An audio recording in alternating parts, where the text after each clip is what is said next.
کو جن سوالات میں دلچسپی ہے کہ ان کے تم نے جواب دیے کہ نہیں دیے, وہ سوال اللہ نے قرآن میں ہائی لائٹ کر دیے اور بتا دیا جو یہ کوشچنز ہیں جن کے بارے میں تم سے قیامت کے دن سوال ہوگا.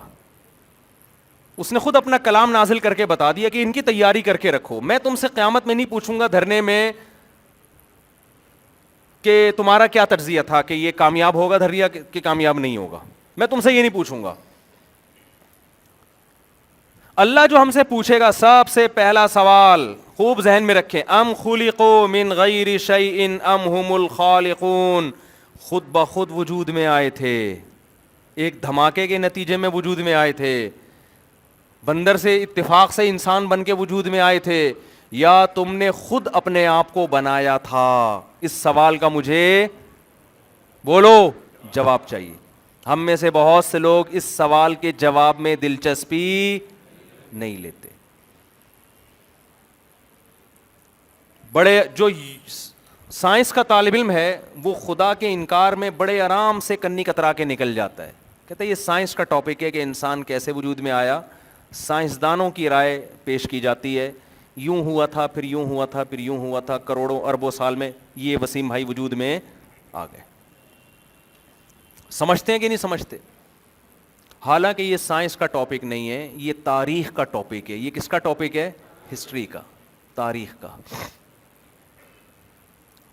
اور جب انسان وجود میں آیا تھا تو اس وقت ہسٹری بتانے والا اور لکھنے والا کوئی بھی موجود نہیں تھا. لہذا یہ ایسا ٹاپک ہے کہ اس کی اسٹارٹنگ تک میں اور آپ اپنی کھوپڑی استعمال کر کے پہنچ ہی نہیں سکتے. یہ ایسے ہی جیسے سائنسدانوں سے آپ پوچھیں کہ عمران خان جیتے گا یا ہارے گا, وہ بولے بھائی یہ تجزیہ نگاروں سے جا کے پوچھو. ڈاکٹر سے پوچھ رہے نا اپنے کسی محلے میں ڈاکٹر سے کہ آپ کا کیا خیال ہے حکومت پلٹے گی کہ نہیں پلٹے گی, وہ کہے گا مجھے کیا پتا, میں تو تیرے گردے کے بارے میں بتا سکتا ہوں کہ وہ صحیح کام کر رہے ہیں کہ نہیں کر رہے. تو پہلا سوال جس کا مجھے اور آپ کو جواب تلاش کرنا ہے, اور ایک طرف ہو جانا ہے یہ جواب تلاش کر کے, ایک طرف ہو جانا. اگر ہم خود بخود بنے, کوئی بنانے والا نہیں ہے, تو بھائی یہ ٹوپیاں جو آپ نے پہنی ہوئی ہیں نا, بہت نیک مسلمان بننا تو دور کی بات, یہ ٹوپی پہننے کے تکلف کی بھی ضرورت نہیں, کیونکہ اس میں بھی تھوڑا سا انسان مولانا ٹائپ کا لگ رہا ہوتا ہے, بالکل وہ لبرل اور ماڈرن ایک پڑھا لکھا نہیں لگ رہا ہوتا. ٹوپی سے تھوڑا سا دیہاتی پن, بولتے کیوں نہیں, آ جاتا ہے, تھوڑا سا لک آتا ہے کہ لگ رہا ہے کوئی پرانے زمانے کا آدمی ہے. داڑھی تو پھر بہت ہی آپ کو 1400 سال پہلے دھکیل دے گی پہاڑوں پتھروں کے دور میں. پھر آپ وہ ڈریس پہنے جو انگریز پہنتے ہیں, وہ اسٹائل ہونا چاہیے جو کس کا ہے, بلکہ ڈریس پہننے کی تکلف کی بھی ضرورت نہیں ہے. کیا ضرورت ہے خام خا کے بیٹھ جاؤ یار. آپ کو برا لگتا ہے 2-4 دن برا لگے گا, اس کے بعد لوگوں کو وہی اچھا لگے گا, وہی اسی کے عادی ہو جائیں گے لوگ. اس سوال کا جواب اللہ پوچھے گا, ام خلقوا من غیر شیء ام هم الخالق, خود سے بنے ہو یا کسی نے بنایا ہے. میرے بھائی اگر ہم خود بخود وجود میں آئے ہیں تو پھر life is the name of entertainment. 4 دن کی زندگی ہے, رمضان شوال سے ہمیں کوئی واسطہ نہیں ہونا چاہیے. زکوٰۃ کیا ہے, روزے کیا ہیں, ماں باپ کیا ہوتے ہیں, یہ سب فضول قسم کی باتیں. ماں باپ نے اپنی لائف کو انجوائے کیا یار, زندگی گزار دی, اب بڑھاپے میں کھانس رہے تو جاؤ اولڈ ہاؤس میں جا کے کھانسو, ہماری زندگی تو خراب نہ کرو نا. گورے کا جو موقف ہے نا بہت کلیئر ہے. وہ انگریز دور 4 کی طرح بات کرتا ہے یار, یہ انہوں نے جوانی گزار دی ہے, لائف کو انجوائے کیا, اب جاؤ اولڈ ہاؤس بنے, گورنمنٹ نے بنائے تمہارے لیے, کیرم بورڈ کھیلو وہاں جا کے, سنوکر کھیلو جیسے بوڑھے کھیل رہے ہوتے ہیں. ہمیں کھانس کے پریشان مت کرو, ہمیں ہماری لائف کو انجوائے کرنے دو, کیونکہ life is the name of entertainment. Entertainment کا نام ہے, ناچو گاؤ شراب پیو مزے اڑاؤ. لیکن اگر کسی نے بنایا ہے, کسی نے بنایا ہے, اور یقیناً بنایا ہے, ایسا حسن اتفاق نہیں ہو سکتا. ایک جانور پکار کے کہتا ہے کہ میں خود سے نہیں بناؤں. مور جب پر پھیلا کے کھڑا ہوتا ہے نا, اس کے پروں میں جو خوبصورتی ہے, اس کے پروں میں جو پینٹنگ ہے, وہ بزبان حال کہہ رہا ہوتا ہے کہ آج تک کوئی قلم ایسا نہیں ہے جو کسی ڈبے میں, کلر کے ڈبے میں ہو, اور وہ زمین پہ گر کے ہوا کے چلنے سے خود بخود کروڑوں سال میں اتنا خوبصورت ڈیزائن اس نے بنا لیا ہو. تو میرے پروں میں اتنا خوبصورت ڈیزائن کس نے بنایا؟ وہ پکار پکار کے کہہ رہا ہوتا ہے یہ خود بخود ممکن نہیں ہے, نہیں ہو سکتا. ہمارے ایک دوست ہیں, ہوتے ہیں نا برگر فیملیوں والے, جو ہمیشہ بنگلوں میں ٹائم گزارا ہو, کبھی فطرت کی دنیا انہوں نے دیکھی نہ ہو. میری ان سے پرسوں ملاقات ہوئی تو میرے ساتھ ایک جگہ جانا ہوا, تو انہوں نے دیکھا چڑیا نے گھونسلہ بنایا ہوا ہے نا, تن کے لا کے گول.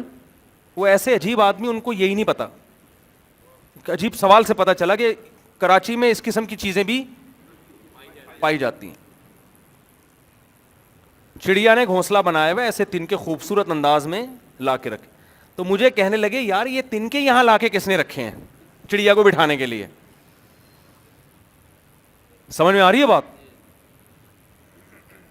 ان کو یقین نہیں آ رہا کہ چڑیا خود لا کے رکھ رہی ہے اور اتنے خوبصورت طریقے سے ان کو آپس میں پرو رہی ہے. خود یقین نہیں آ رہا. میں نے کہا بھائی یہ کسی کے سامنے نہیں بول دینا, یہ میرے سامنے آپ نے بول دیا, کس نے لا کے رکھے ہیں, کسی اور کے سامنے نہیں بولنا. وہ فوراً نفسیاتی ہاسپٹل لے جائے گا, سرٹیفکیٹ ڈاکٹر پکڑا دیں گے کہ یہ بندہ کیا ہے, پاگل ہے, یہ پاگل ہے, تھوڑا سا سٹیایا ہوا ہے, اس سے تھوڑا سا بچ کے رہو. اپنے بچوں کو گھر سے باہر نکالا کرو یار, ہم بھاگیں.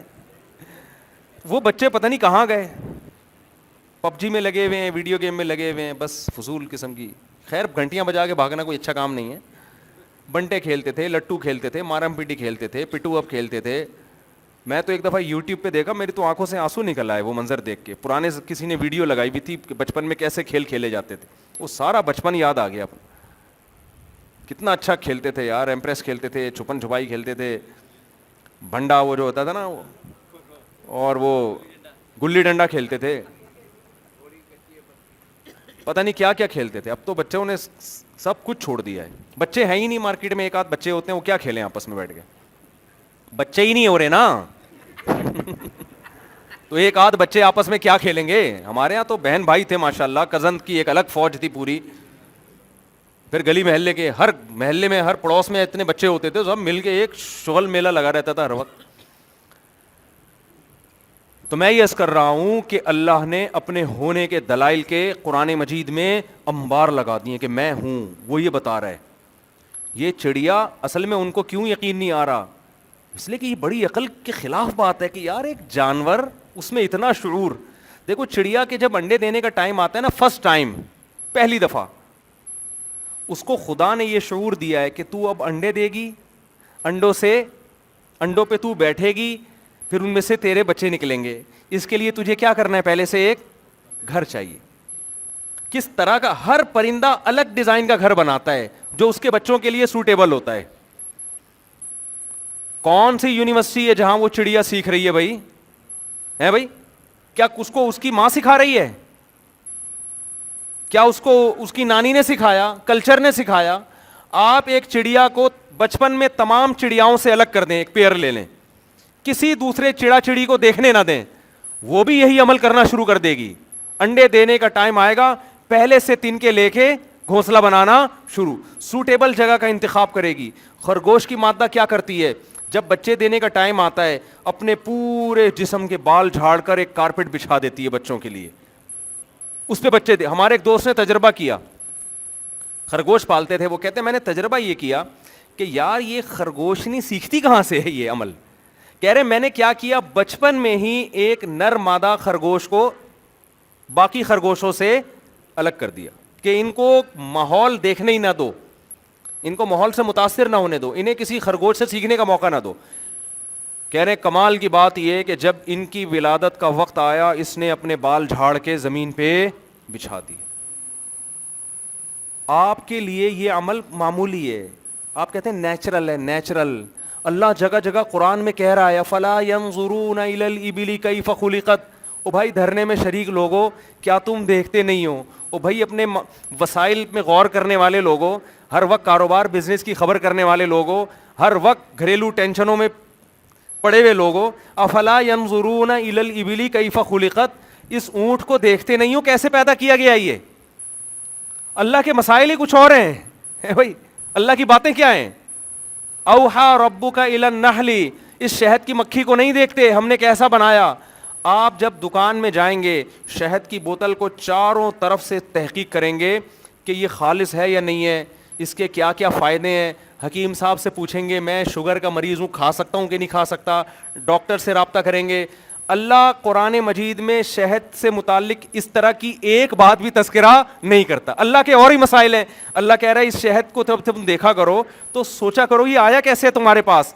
اوحا ربک الی النحل, چھوٹی سی مکھی, اتنی سی کھوپڑی اس کی, آپ اسے کسی یونیورسٹی میں لے جائیں ہنر سکھانے کے لیے, یونیورسٹی والے بولیں گے بھائی اس کو جانور ہے, اس کو ہم کیا سکھائیں, اس میں تو عقل ہی نہیں ہے, یہ کیا پروڈکٹ مارکیٹ میں لے کر آئے گی, اس کو کوئی بندہ لے کر آؤ, انسان لے کر آؤ, وہ بھی عاقل بالغ ہو, سمجھدار ہو, چھوٹا سا بچہ اٹھا کے نہ لے آئیں آپ.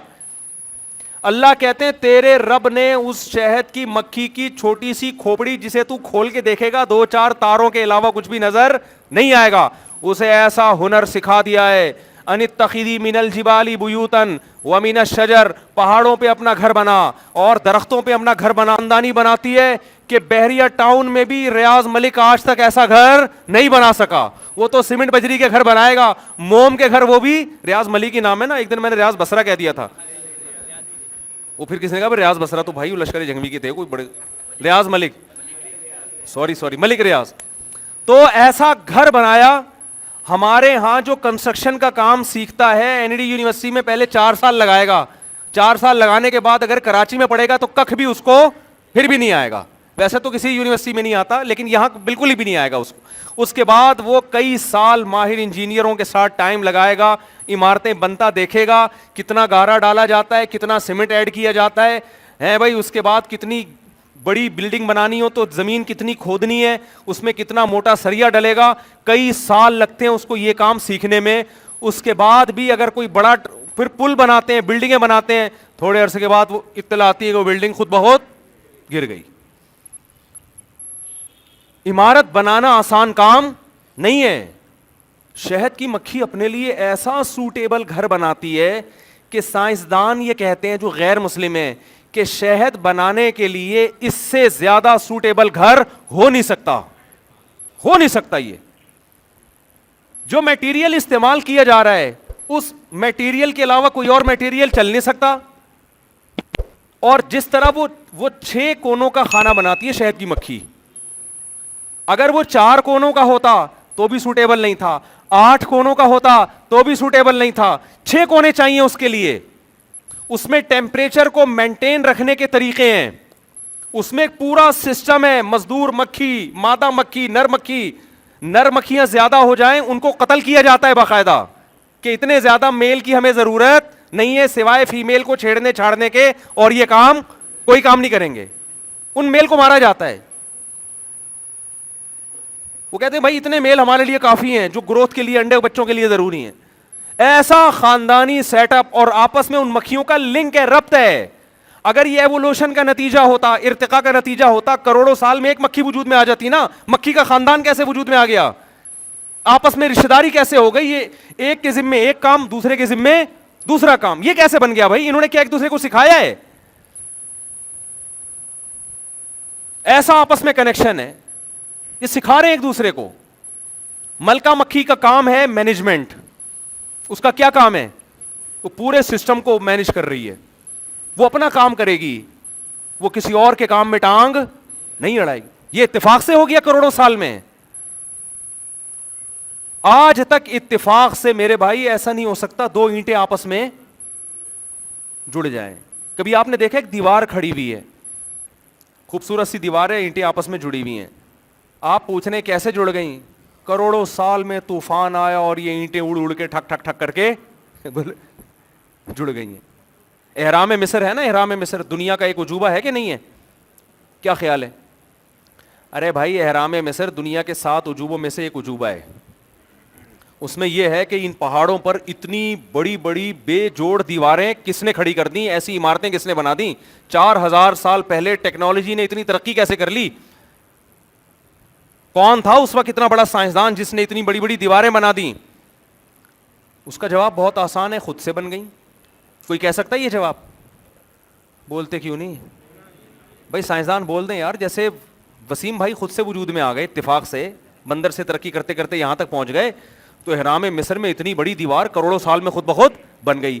وہاں کوئی نہیں کہتا کہ یہ دیوار آٹومیٹیکلی خود بخود کروڑوں سال میں وجود میں آئی. کہہ رہے نہیں, اتنا خوبصورت ڈیزائن کسی نے بنایا ہے. کیسے بنایا ہماری عقل میں نہیں آتا, بنا نہیں ہے, بنایا گیا ہے. تو جس انسان نے وہ دیوار بنائی, جن انسانوں نے, وہ کیسے خود سے وجود میں آ گئے بھائی؟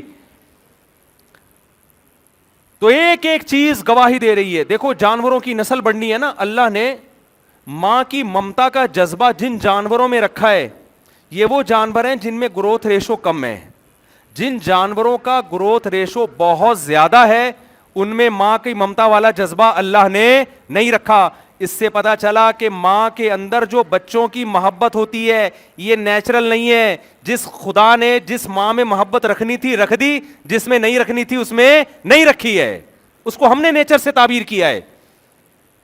میں 2-4 مثالیں دیتا ہوں, جلدی سے بات کو سمیٹتا ہوں. میں مچھلیوں کی جو اسپیڈ ہے نا, ہزاروں انڈے دیتی ہیں مچھلیاں. کیا خیال ہے؟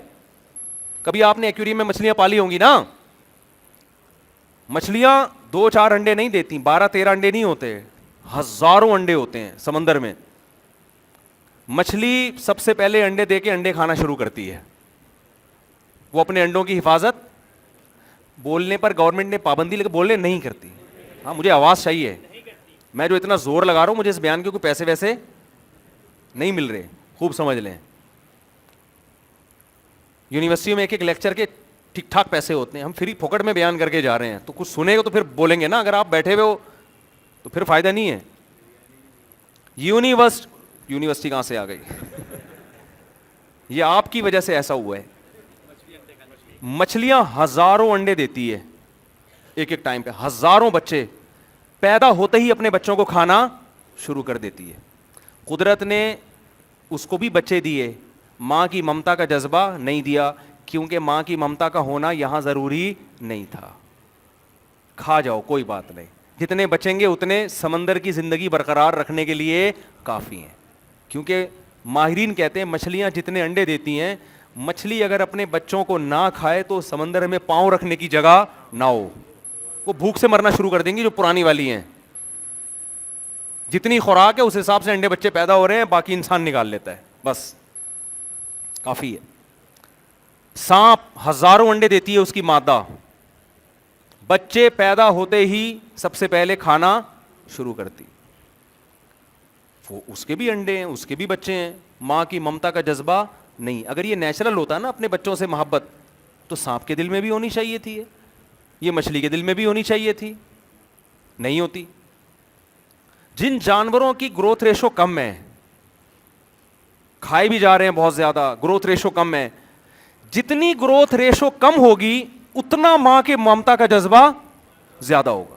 اس کا مطلب یہ پلاننگ ہے. ذالک تقدیر العزیز العلیم, یہ مینجمنٹ ہے ایک ایسے بادشاہ کی طرف سے جو ہر چیز پر قدرت رکھتا ہے اور اس کائنات کے ایک ایک ذرے سے واقف ہے کہ کس کو کتنی محبت دینی ہے. پینگوئن کا نام سنا ہوگا نا آپ نے, جو سمندروں, وہ جو ادھر نارتھ کی طرف رہتے ہیں, سمندر جو جہاں برفانی سمندر ہوتا ہے, ہاں انٹارکٹیکا وغیرہ میں. آپ یوٹیوب پہ ڈاکومنٹری دیکھ لیں نا, فلموں کے علاوہ بھی تو کچھ دیکھنا چاہیے انسان کو. آپ ذرا اس کی ڈاکومنٹری دیکھیں جا کے, کیونکہ اس کے گروتھ ریشو بہت کم ہے, اس کا گروتھ ریشو بہت کم ہے. قدرت نے اس میں ماں کی ممتا بھی رکھی اور باپ کی بپتا بھی رکھ دی ہے. سمجھ رہے ہیں نا, جن کا جیسے جیسے کم ہو رہا ہے نا, تو ماں کے ساتھ کون انوالو ہو رہا ہے؟ باپ بھی پال رہا ہے اپنے بچوں کو. باپ کی بپتا, بپتا تو نہیں کہتے, ہم نے بنا دی ہے ماں کی ممتا سے. جیسے ٹرک کے پیچھے لکھا ہوتا ہے نا, ماں کی دعا جنت کی ہوا, تو ایک کے پیچھے لکھا تھا باپ کی دعا ٹریکٹر کا دھواں. سمجھ رہے؟ تو یہ ٹرکوں بسوں والے کچھ نہ کچھ بناتے رہتے ہیں, تو کہیں باپ کا ستایا ہوا ہوگا کہیں بیچارہ.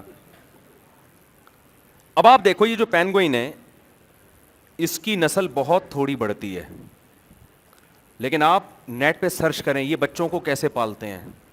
اتنی ٹینشن لیتا ہے یہ, برفانی ہواؤں کے تھپیڑے برداشت کرتا ہے ایک بچے کی زندگی بچانے کے لیے, کیونکہ اگر اس میں یہ جذبہ نہ ہوتا ان کی نسل بالکل ختم ہو جاتی ہے, بالکل ختم, ملیا میٹ ہو جاتے. یہ ذالک تقدیر العزیز العلیم. اللہ کہتا ہے قرآن میں ان جانوروں کا تذکرہ کر کے, اس کائنات کا تذکرہ کر کے, یہ آٹومیٹیکلی نہیں ہو رہا. تقدیر کہتے ہیں مینجمنٹ کو, اندازہ, ایک اندازہ لگایا جاتا ہے نا, یہ اندازے ہیں, یہ خود بخود نہیں ہے, خود بخود مینجمنٹ نہیں ہوتی. کسی کمپنی میں آپ گئے, مینیجر صاحب بیٹھے ہوئے ہیں, لوگ امپلائز ٹائم پہ آ رہے ہیں, ٹائم پہ جا رہے ہیں, تنخواہیں چل رہی ہیں, مارکیٹ میں پروڈکٹ آ رہی ہے کمپنی کی, آپ کو یہ آٹومیٹیکلی ہو رہا ہے. نہیں بھائی, آٹومیٹیکلی نہیں ہو رہا. کچھ بڑے بڑے دماغ بیٹھے ہوئے ہیں جو اس کو دیکھ رہے ہیں, چلا رہے ہیں اس کو. تو اللہ کی نظر میں سب سے امپورٹنٹ سوال کیا ہے؟ ام خلقوا من غیر شیء ام هم الخالقون, بنے ہو یا کسی نے بنایا ہے؟ یہ سب سے امپورٹنٹ سوال ہے. اس سوال کا جواب آپ کو تلاش کرنا ہے اور ایک رائے قائم کرنی ہے. خود سے بنے ہیں تو بالکل بھی تکلف کی ضرورت. رمضان, شوال, عید, بقرعید, یہ سب ہمارے اور آپ کے لیے فضول قصے کہانیاں ہیں. گوروں کی طرف لائف گزارو. اور ہندو بھی کہتا ہے مذہب ہے لیکن بس کلچر کا حصہ ہے, لہذا جب ان کا جوش آتا ہے بھگوان کو گالیاں دینا بھی شروع کر دیتے ہیں. آئی بات. ابھی ایک یوٹیوب پہ وہ آیا ہے, وہ بھگوان کو ایک لڑکی برا بلا کہہ رہی ہے, بھگوان کا میرے ابا مر گئے, میں بھگوان کو چیختی رہی ہوں, بھگوان کی ایسی کی تیسی اس نے کر دی. ظاہر ہے بھگوان کسی کام کا نہیں ہے ان کی نظر میں. بھگوان کا مقصد تھا ہم نے مذہب کو فالو اس لیے کیا ابا ٹھیک ہو جائے, ابا ٹھیک نہیں ہوا تو مذہب کا کیا کرنا ہے ہم نے. ان کا مذہب آخرت کے لیے نہیں ہے. ان کو پتہ ہے اس سے ان بتوں کو پوجنے سے آخرت میں کچھ بھی ملنے والا نہیں ہے. ان کو ان کے پنڈتوں نے یہ سمجھایا ہوا ہے کہ ان بھگوان سے, وہ مجھے تو ہندی الفاظ بھی نہیں آتے, ان کے آشیرواد لوگے اور یہ کرو گے وہ کرو گے تو یوں ہو جائے گا, پتہ نہیں کیا ہو جائے گا. وہ ہندی الفاظ میری زبان پہ آ نہیں رہے, چمتکار ہو جائے گی آپ کی بس. عیسائی کو پتہ ہے کہ جس مذہب کو میں فالو کر رہا ہوں اس کے ضمیر کہتا ہے کہ اس کا آخرت میں مجھے کچھ بھی ملنے والا نہیں ہے. یہ خوب سمجھ لیں. ان کے دل کی آواز ہے کہ یار صرف 25 دسمبر کو سیلیبریٹ کر لینا اور ایک دن چرچ جا کے بس کچھ گیت مالا سن کے آ جانا. کیا اس لیے عیسیٰ ابن مریم کو دنیا میں بھیجا گیا تھا؟ کچھ گیت سن کے آ جاتے ہیں وہ. ان کو پتہ ہے وہ مذہب سے رشتہ رکھتے ہیں کلچر کی وجہ سے. باپ دادا کرسچن تھے, ٹھیک ہے یار, تھوڑا بہت مذہب اچھی چیزوں کی تعلیمات کر دیتا ہے, جھوٹ نہیں بولو سچ بولو, ٹھیک ہے. سکھ مذہب کو اس لیے فالو کرتا ہے تو اس کے باپ دادا کا دین ہے. کہتے ہیں یار خام ہمیں ٹکر لینا, تو جب جا رہے ہیں کوئی پابندیاں تو نہیں ہے نا سکھ مذہب میں. وہ شراب بھی پی رہے ہیں, وہ ٹھیک ہے پابندیاں شراب پر شاید ان کے مذہب میں ہوں لیکن وہ کوئی اتنی زیادہ کوئی سخت نہیں ہے, تو اس لیے وہ سب کچھ کر رہے ہیں. تو مذہب ختم دنیا سے, ایک انٹرٹینمنٹ ہے, ایک کلچر ہے. تو میں آپ سے یہ عرض کر رہا ہوں کہ اگر اللہ نہیں ہے میرے بھائی, کوئی کائنات کو بنانے والا نہیں ہے, تو ہمیں بھی مذہب سے اتنا رشتہ قائم رکھنا ہے جتنا ہندو کا ہندوازم سے, عیسائی کا عیسائی مذہب سے, سکھ کا سکھ مذہب سے. آپ ٹوپی کبھی کبھار پہن لیا کریں اس لیے کہ آپ کے والد صاحب ٹوپی پہنا کرتے تھے, اور کرا بھی دیا کریں ٹوپی کیونکہ وہ بھی کرایا کرتے ہوں گے. ٹوپی تو پاکستانی کلچر ہے. ہماری خواتین ویسٹرن ڈریس, یہاں کا ڈریس کچھ اور ہے, امریکہ میں جا کے ڈریس کچھ اور ہے. بھائی یہاں کا کلچر اجازت نہیں دیتا تو تھوڑے سے یعنی کپڑے ہونے چاہیے, وہاں کا کلچر اجازت دیتے, تو کلچر کے حساب سے ہماری سیٹنگ چل رہی ہے, سمجھتے ہو. تو ہمارا مذہب سے اتنا رشتہ جس سے ہمیں دنیا میں فائدہ ہے, بس اس سے زیادہ مذہب کو فری کرانے کی ضرورت بالکل بھی نہیں ہے. لیکن میرے بھائی اگر اس کائنات کو کوئی بنانے والا ہے نا, تو بنانے والے کو اگر آپ مان لیتے ہو نہیں جی کسی نے بنایا ہے, تو پھر قرآن کہتا ہے میں اگلے بھی کچھ سوال پوچھوں گا پھر تم سے. امریکہ کے ویزے کے لیے آپ اپلائی کریں نا, تو ماہرین یہ کہتے ہیں کہ جتنے سوالات کے جواب دو گے پھنستے چلے جاؤ گے. اس لیے کہتے ہیں آپ کسی, میں آپ کو ایک طریقہ بتاؤں امریکہ کے ویزے کا. آپ کسی کمپنی میں جاب کرتے ہو نا, بس یہ بتاؤ میں یہاں جاب کرتا ہوں, یہ میری تنخواہ ہے, شاید اس پہ ویزا مل جائے. آپ نے کہا میرا یہ بھی ہے, یہ بھی بزنس, وہ بھی بزنس, یہ بھی بزنس, سب کے ثبوت پیش کرنے پڑیں گے آپ کو. پھر ان پہ جو اعتراضات ہوں گے ہر اعتراض کا جواب دینا پڑے گا آپ. میرا ناروے کا ویزا آیا نا, ویزے کے لیے میں نے اپلائی کیا, تو مجھے نہیں پتا تھا ویزا کیسے لگتا ہے. ہم دیسی طریقے سے چلے گئے, بچے ہم نے ہول سیل کے حساب سے شو کر دیا اپنے نا, تنخواہ ہم نے اپنی مسجد کی شو کر دی. تو اگلے نے بولا اس تنخواہ میں تو اتنے بچے پل ہی نہیں سکتے ہیں. سوال کیا نا, اس کا میرے پاس جواب نہیں تھا. اب میں مزید پیش کرتا تنخواہ تو کہتے پھر یہ پہلے کیوں چھپائی, یہ پہلے کیوں نہیں بتائی, اب کیوں بتا رہے ہو. تو انسان کی عادت ہوتی ہے اپنے آپ کو سوالات کے جواب میں الجھائے نہیں. اگر آپ کا کوئی ہدف ہے نا, اگر آپ کا کوئی ہدف ہے تو کوشش کرو اگلے کو زیادہ سوالات کا موقع نہیں دو, جتنا ہے اتنا بتاؤ. اب میرے بچے تو زیادہ تھے, میں نے سچ بول دیا, لیکن جتنی ارننگ تھی وہ پوری بتانی چاہیے تھی نا. بچے میں آدھے شو نہیں کر سکتے, باقی بچے بولتے ہیں ابا کیا ہم نہیں, ناروے کی وجہ سے ہم ہیں ہی نہیں. یہ کیا ابا آپ کو یورپ کا ویزا چاہیے اور ہم مارکیٹ سے شارٹ ہو گئے, تو یہ غیرت کا مسئلہ ہو جاتا. تو یا تو آپ 100% 2 نمبری کریں, 100% 2 نمبری. آپ بولے میں ان میرڈ ہوں, یہاں سے میں 2 نمبری شروع کرتا کہ میں ان میرڈ ہوں, میرے بچے ہی نہیں ہیں, میرا ویزا ٹھک کر کے لگ جاتا, پھر میں ایک تنخواہ شو کرتا. اگر آپ سچ بول رہے ہیں تو پھر آپ کو جتنے سوالات اٹھیں گے سب کے جواب تیار کرنا آپ کے لیے ضروری ہے. تو دیکھو, یا تو سرے سے اس سوال کا جواب ہی تلاش مت کرو کہ اس کائنات کو کسی نے بنایا ہے. گورا ان سوالات کے چکر میں پڑتا ہی نہیں ہے, وہ کہہ رہا ہے یار چھوڑو بنایا نہیں بنایا, لائف کو انجوائے کرو, کھاؤ پیو موج مستی کرو اور پتلی گلی سے نکل لو. ان کے مرنے کا بھی کوئی طریقہ نہیں, یوں غسل پھر کفن کا کیا ٹینشن ہے یار, مر گئے سائنسدانوں کے حوالے کرو, ٹھیک ہے نا. مائیکل جیکسن سائنسدانوں نے چیر پھاڑ کے چانپے وہاں پہ پوری الگ کر دی تھی, مغز وغز نکال کے اس کا چیک کیا, مرا کیوں یہ, ٹھیک ہے نا, مرا کیوں, مرنے کا کوئی بنتا ہی نہیں تو کیوں مرا گیا بھائی تو. مائیکل جیکسن کو بھی اس پہ کوئی اعتراض نہیں ہوگا, کہہ رہے ہیں جب ہم خود سے بنے ہیں, یا ہم کیا کرنا ہے ہم نے ان تکلفات میں کہ غسل کفن جنازہ دفن پھر وغیرہ وغیرہ, یہ سالے صاحب, یہ ان تکلفات میں پڑھنے کی بالکل بھی ضرورت نہیں ہے. تو یا تو آپ پہلے سوال کا جواب ہی نہ دیں, پھر اللہ جانے آپ جانے قیامت میں اللہ کہے کہ میرے سوال کا جواب کیوں تلاش نہیں کیا تھا تم نے, آپ کہہ دو اے اللہ میرے پاس ٹائم بالکل بھی نہیں تھا, ٹی وی پہ پروگرام چل رہے تھے, میری سیٹنگ چل رہی تھی, میری شادی نہیں ہو رہی تھی, اور تو کہہ رہا ہے کہ میں یہ سوال کو کسی نے بنایا کہ ہم خود سے بنے. اے اللہ میرے گردے کام نہیں کر رہے تھے, ڈائلسس پہ آیا ہوا تھا, اور میں یہ سوچتا رہوں بیٹھ کے کہ ہم بنائے کسی نے, ہم خود سے بنے کسی نے بنایا ہے. اونٹ پہ جا کے میں غور کروں یہ اونٹ خود سے کیسے بن گیا, شہد کی مکھی پہ غور کروں یہ خود سے کیسے, چڑیوں کے گھونسلوں پہ غور کروں کون ہے جس نے چڑیا کو گھونسلہ بنانا سکھایا. انکیوبیٹر میں آپ مرغی کے انڈے رکھتے ہیں نا, دن میں 2 دفعہ گھمانا ضروری ہے اس کو. مرغی کے نیچے رکھو گے مرغی خود ہی ان کو, مرغی کو کس نے بتایا دن میں 2 دفعہ گھمانا ضروری ہے. اس سوال کی طرف نہ سوچنے کی ضرورت, آپ کو انڈے کھاؤ مستی کرو, صحیح ہے نا, کھاؤ پیو صبح نہار منہ. دیکھو میڈیکل سائنس کے یوٹیوب پہ چینل صبح شام بتا رہے ہیں انڈوں میں اومیگا 3 ہے, دیسی انڈوں میں اومیگا 3, اتنے انڈے کھانے چاہیے, زردی کھائیں کہ نہیں کھائیں. اسی بحث میں دنیا ختم ہو رہی ہے. بتانے والا آپ کو گائیڈ کرتے کرتے ایک دن اس کا جنازہ اٹھتا ہے, اس نے اس سوال کے جواب کی کوشش نہیں کی ہوتی جو مرغی کا یہ پروسیس دکھا کے خدا ہم سے سوال قائم کر رہا ہے, کون ہے جس نے اس کو یہ سکھایا اتنی سی مرغی کو کہ انڈوں کو 2 دفعہ تو نے گھمانا ہے. میں تو یہ ڈاکومنٹریاں دیکھتا ہوں بڑا حیران ہوتا ہوں. اللہ آپ کو ملے گا اس کائنات میں, اسی کائنات میں غور کر کے اللہ ملے گا. مسجد تو اللہ کی عبادت کی جگہ ہے, اللہ کے ملنے کی جگہ تو یہ چیزیں ہیں جن میں خدا نظر آتا ہے, ان چیزوں میں غور کر کے مسجد آتا ہے انسان.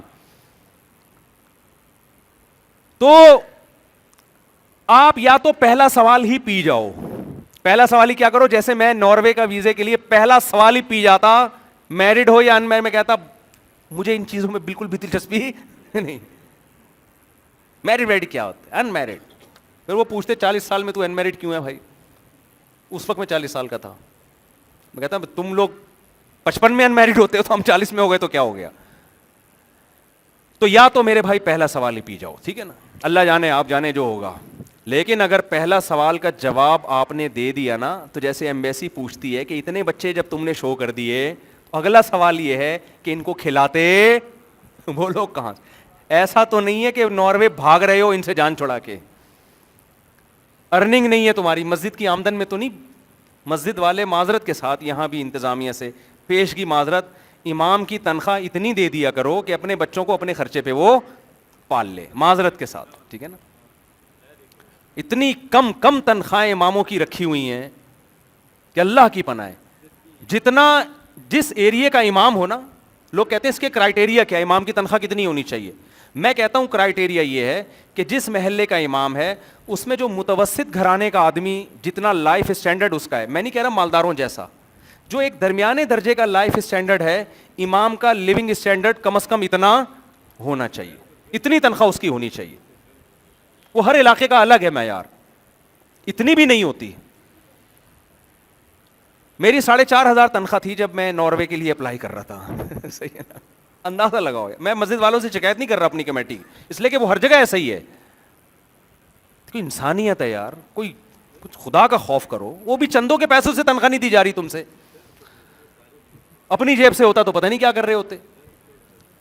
تو اور جب امام ریٹائرمنٹ پہ بھی کچھ نہیں مل رہا ہوتا, گورنمنٹ میں ایک چپڑاسی بھی ریٹائر ہوتا ہے نا, مر جاتا ہے تو بچوں کو کچھ ملتا ہے, ریٹائر ہوتا ہے تو کچھ پیسے ملتے ہیں. امام 30 سال امامت کر کے جب مرتا ہے بیچارہ, تو بچوں کے پاؤں میں پہننے کے لیے چپل نہیں ہوتی, گھر بھی چھین لیا جاتا ہے اس سے, یہ اس کو صلہ ملتا ہے.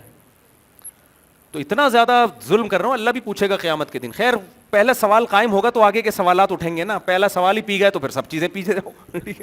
کیا دے رہے ہو امام کو تنخواہ, دے رہے ہو نہیں دے رہے, وہ آپ کا ہیڈک ہی نہیں ہے. تو ہم پہلے سوال میں ہی مٹک کے رہ گئے, جلدی سے آگے جا رہے ہیں. بس اب میں بات ختم کر رہا ہوں جلدی سے سمیٹ. دیکھو اگر آپ نے پہلے سوال کا جواب دے دیا کہ آپ کے اتنے بچے ہیں, تو آپ کو اگلا سوال ناروے ایمبیسی پوچھے گی کہ ان بچوں کو کھلاتے کہاں. اس میں آپ ٹوپی نہیں کرا سکتے, آپ کو پوری ارننگ شو کرنی پڑے گی. سمجھتے ہو, پوری ارننگ شو کرنی پڑے گی. تو جیسے ناروے والوں کو اتنی عقل ہے کہ اگلا سوال اس سے پوچھو, تو کیا اللہ آپ سے اگلا سوال نہیں پوچھے گا؟ ہے بھائی, اللہ یہ کہہ کے چھوڑ دے گا کہ آپ نے جواب دیا اللہ ہم مانتے تھے کہ کوئی اس کائنات کو بنانے والا ہے, خود بخود یہ کائنات نہیں بنی. اللہ کہے گا چلو تم سب پاس, تمہیں پتا تھا کہ کوئی کائنات کو بنانے والا ہے, چلو جاؤ, کہاں جاؤ؟ کامیاب, جنت میں عیش کرو, موج مستی کرو. ایسا بالکل بھی نہیں. اگلا سوال ہوگا, پوچھا جائے گا میرے اور آپ سے, یہ سوال قرآن اٹھا رہا ہے کہ اس پہ کیوں غور نہیں کیا کہ جس نے اس کائنات کو بنایا اس نے کسی مقصد کے تحت بنایا یا ویسے ہی بنایا بے مقصد. اگلا سوال بولو یہ اٹھتا ہے. اگر اللہ نے اس کائنات کو بنایا, کوئی مقصد نہیں تھا, وہ ویسے ہی بنا دیا, تو بھی لائف کو آپ کیا کرو میرے بھائی؟ بولو نا, انجوائے کرو. گٹکے بھی کھاؤ, پان بھی کھاؤ, مزے اڑاؤ. اکثر ایک چٹکلا میں سناتا رہتا ہوں بار بار, ہر دفعہ مزہ آتا ہے وہ چٹکلے میں.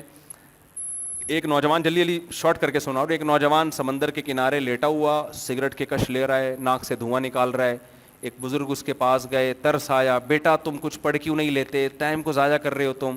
انکل کیا کروں؟ بیٹا میٹرک کر لو. انکل میٹرک 10 سال لگیں گے, پھر کیا ہوگا؟ بیٹا انٹر کر لینا. دوست اس نے کہا انکل 12 سال لگ جائیں گے. کوئی بات نہیں بیٹا, انٹر کے بعد بیچلر بن جانا. انکل 14 سال. بیٹا کوئی بات نہیں, آگے رزلٹ بھی تو دیکھو نا کتنا اچھا آنے والا ہے. انکل بیچلر کے بعد کیا کروں میں؟ بیٹا پھر ماسٹر کرنا. 16 سال. وہ نوجوان پہ رہا ہے 16 سال تک پڑھتا رہوں, پھر کیا ہوگا؟ بیٹا پھر پی ایچ ڈی کرنا. انکل پھر کیا ہوگا؟ بیٹا پھر تمہاری اچھی جاب ملے گی تمہیں, جب پڑھے لکھے ہو جاؤ گے نا, ٹھیک ٹھاک تنخواہ آئے گی گھر میں. انکل پھر کیا؟ بیٹا پھر بہت اونچی فیملی میں شادی کرنا. پھر کیا ہوگا؟ بیٹا پھر تمہارے بچے ہوں گے. پھر کیا ہوگا؟ بیٹا پھر مزے کرنا. ابھی کیا کر رہا ہوں میں؟ وہ نوجوان بولتا ہے پھر ابھی کیا کر رہا ہوں میں؟ جب انٹرٹینمنٹ ہی ہے تو اس تکلف کی کیا ضرورت ہے بھائی؟ اور آپ جو کہہ رہے ہو 10 سال میٹرک کرو, ہر آدمی 10 سال میں میٹرک کر لیتا ہے. کتنے ماں باپ بچوں کو مار مار کے پڑھا رہے ہیں, وہ پھر بھی پنچر کی دکان کھول کے بیٹھے ہوئے ہیں, وہ کہہ رہے ہیں یار ہم سے نہیں پڑھا جا رہا. اور اس پروسیس سے گزر بھی گئے تو جاب ہر ایک کو تھوڑی ملتی ہے, اور جاب مل بھی گئی تو بیوی اچھی تھوڑی ملتی ہے, آدمی کرنے کے بعد پچھتا رہا ہوتا ہے. وہ ایک آدمی کی بیوی ہاسپٹل میں تھی, تو ڈاکٹر نے شوہر کو آ کے کہا کہ آپ کی بیوی کی زندگی میں صرف 2 گھنٹے رہ گئے. چارہ ٹینشن میں نا سانس لمبے کھینچ کے کہتا ہے جہاں ساری زندگی برداشت کیا 2 سال اور برداشت کر, ایسی بھی تو مل جاتی ہے. پھر اولاد نالائق نکل آتی ہے. تو اس نے کہا انکل اس کا کوئی پتہ نہیں ہے, ابھی لائف کو کیا کر رہا ہوں, انجوائے کر رہا ہوں آرام سے. تو میں آپ سے یہ عرض کر رہا ہوں کہ اگر اللہ نے اس کائنات کو بنایا بے مقصد, کوئی سوال و جواب نہیں ہے, کوئی حساب و کتاب نہیں ہے, موت کے بعد زندگی نہیں ہے, اور نہ جنت ہے نہ جہنم ہے, نہ ہماری آزمائش ہے, کوئی مقصد نہیں ہے, وہ ویسے ہی اللہ کا دل کیا, اللہ نے بنا بنو کے بس دیکھ رہا ہے, چلو یار میں بھی دیکھوں کیا ہو رہا ہے, ٹھیک ٹھیک ہے نا, جلسہ کامیاب ہوتا ہے یا ناکام. تو پھر ہمیں ٹینشن لینے کی بالکل بھی ضرورت نہیں ہے. پھر یہاں سوال کا سلسلہ کیا ہو جائے گا, ختم.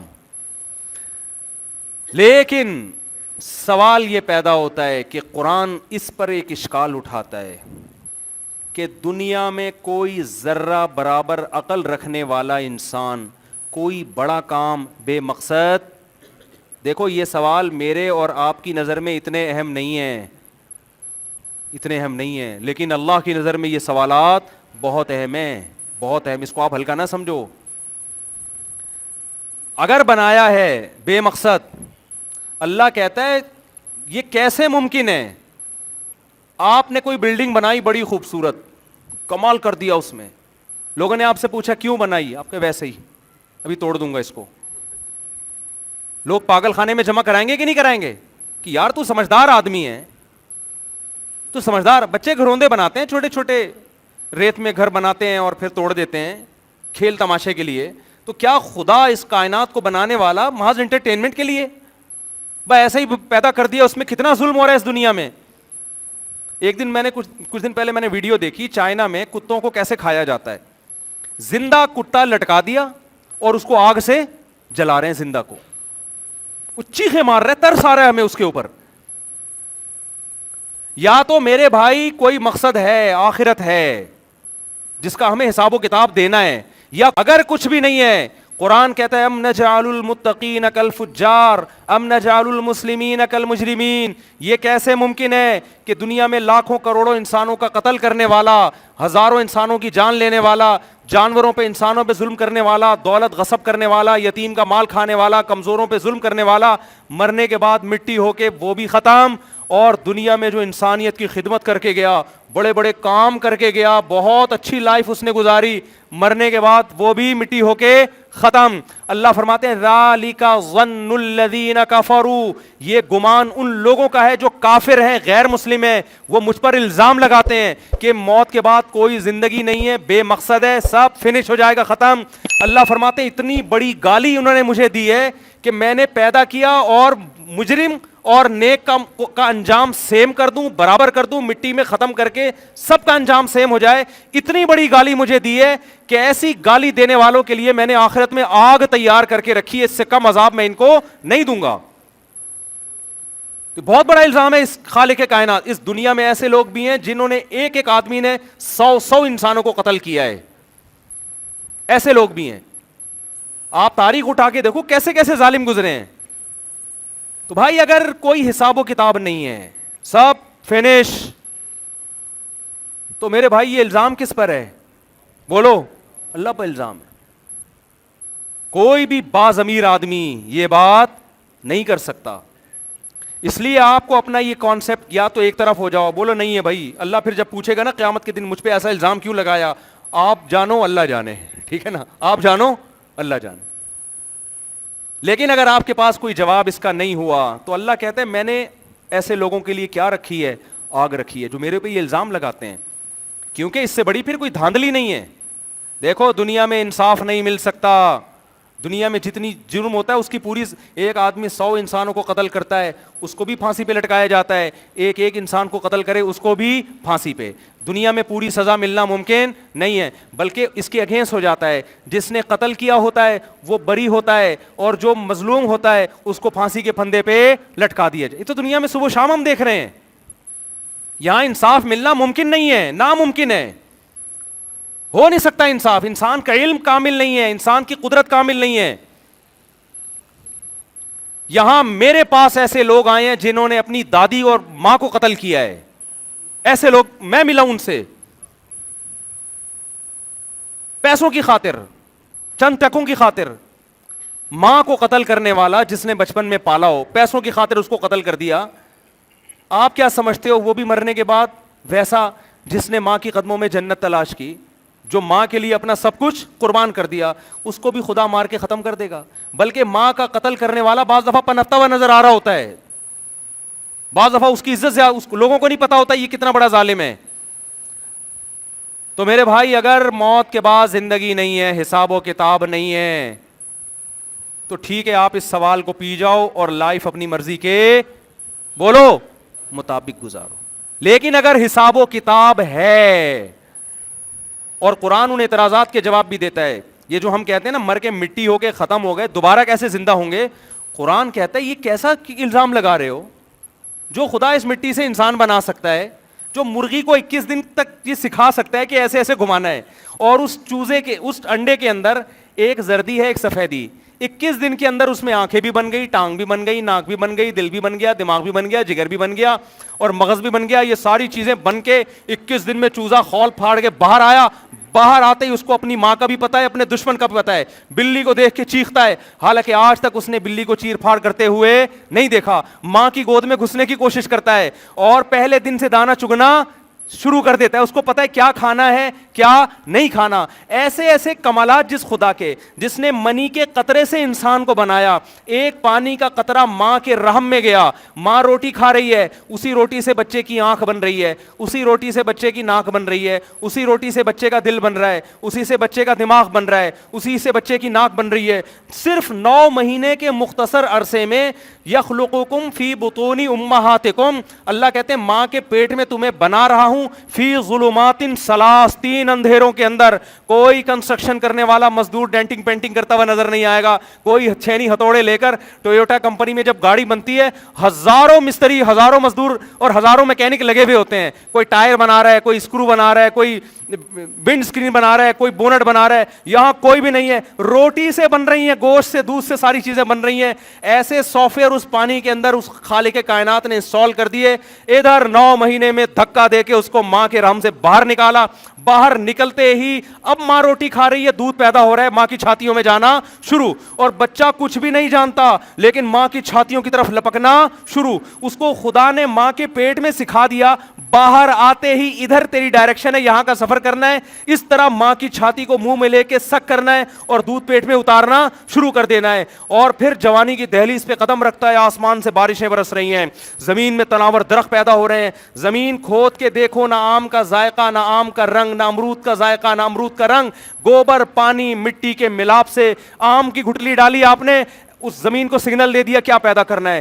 گوبر پانی مٹی کے ملاپ سے آم کا درخت, ادھر درخت پیدا ہوتا ہے, ادھر اس میں پھول بننا شروع. وہ پھول تتلیوں کو, کیڑے مکوڑوں کو اٹریکٹ کرتے ہیں اپنی طرف, اس سے نر مادہ پھولوں کا ملاپ ہوتا ہے. جیسے نر مادہ, تتلیوں کو کیا پتا بھائی, ہم جب اس پھول سے بیٹھ کے اس پھول پہ بیٹھتے ہیں اس کی وجہ سے آم پیدا ہو رہا ہے. تتلی تو اس پھول کو انجوائے کر رہی ہے, لیکن اس خالق کائنات تتلی سے کام لے رہا ہے, کیڑے مکوڑوں سے کام لے رہا ہے. وہ آپس میں نر مادہ پھولوں کو ملا رہے ہیں. ادھر نر مادہ پھول آپس میں ملتے ہیں, پھول سڑ کے گر جاتا ہے, جس نے تتلیوں کو اپنی طرف مائل کیا تھا, ادھر ایک کچی کیری پیدا ہونا شروع ہو جاتی ہے. اور وہ ہزاروں درخت میں, ایک درخت میں ہزاروں آم پیدا ہوتے ہیں. جیسے ہی آم پک کے تیار ہوتا ہے, اس کی خوشبو, اس کا ذائقہ دیکھو, اور زمین کے گوبر اور مٹی کو دیکھو, اس مٹی سے اس نے آم پیدا کیا. جیسے ہی آپ اس آم کو کاٹ کے دیکھتے ہیں آپ کی عقل حیران ہو جاتی ہے. وہی گٹلی جو زمین میں نے دفن کی تھی, مٹی اور پانی کے ملاپ سے قدرت نے اس گٹلی سے ہزاروں گٹلیوں کو پیدا کر دیا کہ درخت لگاتے چلے جاؤ اور آم پیدا کرتے چلے جاؤ. جو خدا مٹی کو ایسے پروسیس سے گزار سکتا ہے, جو ماں کے پیٹ میں آنکھ, ناک اور کان پیدا کر سکتا ہے, جو خدا مرغی کو یہ سکھا سکتا ہے کہ کیسے تو نے اس کے پیٹ سے چوزے نکالنے اور کیسے حفاظت کرنی ہے, وہ خدا قبروں میں مرنے کے بعد, انسان کے مٹی ہونے کے بعد 1 سیکنڈ میں انسان بنا کے اپنے سامنے کھڑا کر سکتا ہے. جو بدبخت یہ کہتا ہے کہ مٹی بننے کے بعد دوبارہ پیدا نہیں ہوں گے, قیامت کے دن اللہ کہتا ہے ان لوگوں کو میں آگ میں ڈالوں گا. اتنی قدرت کے نمونے انہوں نے اپنی آنکھوں سے دیکھ لیے. اونٹ کو دیکھ لیا, شہد کی مکھی کو دیکھ لیا, جنگلی جانوروں کو دیکھ لیا, خربوزوں کو پیدا ہوتے ہوئے دیکھ لیا, پھولوں کو پیدا, کیسے خوشنما پھول, ان کے اندر کیسی خوشبو, کیسی ان کے اندر رنگت. انظروا الی ثمرہ اذا اثمر وینعی, قرآن انار کی مثال دیتا ہے. اس انار کے پھلنے کو دیکھو, کیسے زمین میں گوبر پانی مٹی کے ملاپ سے پودا پیدا ہوا, پھول پیدا ہوئے, کچا انار پیدا ہوا, اور ہوتے ہوتے ہوتے ہوتے ایسے پھٹ کے مسکرانا شروع کر دیتا ہے اور اس کے اندر سے رس گرنا شروع ہو جاتا ہے. اور کیسے اس کو جب پھاڑتے ہو اس کے اندر کیسے ترتیب سے دانے جڑے ہوئے ہوتے ہیں, ایسے نہیں بے تکے لگے ہوئے ہوں, کیسے جھلیوں کے اندر تہبتے دانے ہوتے ہیں. ذات الاکمام, ایک خوبصورت پیکنگ میں ان درختوں میں اس پھلوں کو اس نے پیدا کیا. ہر پھل کے اوپر ایک ڈبہ ہے, ایک پیکنگ ہے. سیب کے اوپر ایک چھلکا لگا دیا, کیلے کے اوپر ایک چھلکا لگا دیا. جیسے ہی چھلکا اتاریں گے پیکنگ سے باہر آ گیا وہ خراب ہونا شروع ہو جائے گی. ایسا خوبصورت نظام اس نے پیدا کیا. قرآن کہہ رہے کوئی مسئلہ نہیں ہے میرے لیے. منہا خلقناکم, اسی مٹی سے بنایا ہے. وفیہا نعیدکم, تھوڑے دنوں میں مٹی کر کے دوبارہ ختم کر دیتا ہوں. 2 پروسیس اپنی آنکھوں سے تم نے دیکھ لی ہیں, اس لیے ایمان لاتے ہو کہ دیکھ چکے ہو. ایک اور عمل باقی ہے جو تم نے دیکھا نہیں ہے, وہ کیا ہے؟ ومنہا نخرجکم, اسی مٹی کو ریورس کر کے دوبارہ انسان بنا کے اپنے سامنے کھڑا کر دوں گا میں.